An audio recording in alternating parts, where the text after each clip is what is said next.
વિજયભાઈ દેવજીભાઈ પટેલ, ગામ રાજ સીતાપુર. અને મેં યુમિક્સોનો જે વપરાશ કરેલો હતો તેમાં 100% રિઝલ્ટ મળેલું છે. અને બાજુનું જે ખેતર છે ભાઈનું, તેમાં પણ આપણે વિડીયો લઈ જઈશું, કારણ કે તેમને પણ મેં કીધું હતું ને એ લોકો એવું કીધું હતું તું પહેલાં વાપરી જો, તને કેવું રિઝલ્ટ મળે, પછી આપણે યુમિક્સો વાપરશું. અને એનું રિઝલ્ટ સાહેબ મને બહુ સરસ એવી રીતે મળ્યું છે. અને હવે પછીના છંટકાવમાં પણ યુમિક્સો આપવાનું છે. અને જ્યારે પાળા બાંધું ત્યારે પણ યુમિક્સો આપવાનું છે. એટલે ખરેખર 100% સારું રિઝલ્ટ છે. બધા ખેડૂતની વેદના હું પણ સમજી શકું છું, પણ જે એકરે 200 ગ્રામ જે સાહેબે મને કીધું હતું એ પ્રમાણે મેં નાખેલું છે. અને જેનું રિઝલ્ટ મને પરફેક્ટ મળેલું છે. અને ખરેખર 100% રિઝલ્ટ સારું મળે. તો તમે સિવોનેક્સ કંપનીનું યુમિક્સો એક્સ્ટ્રા વાપરવાનું તમે ભલામણ ખેડૂતને કરશો?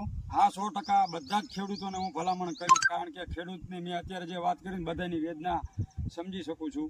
અને બાજુમાં આપણે સાહેબને લઈ જઈશું, પણ એક જ દિવસનો કપાસ છે. અને આપણો પણ જોઈ લો અને એમનો પણ જોઈ લો. Okay, thank you.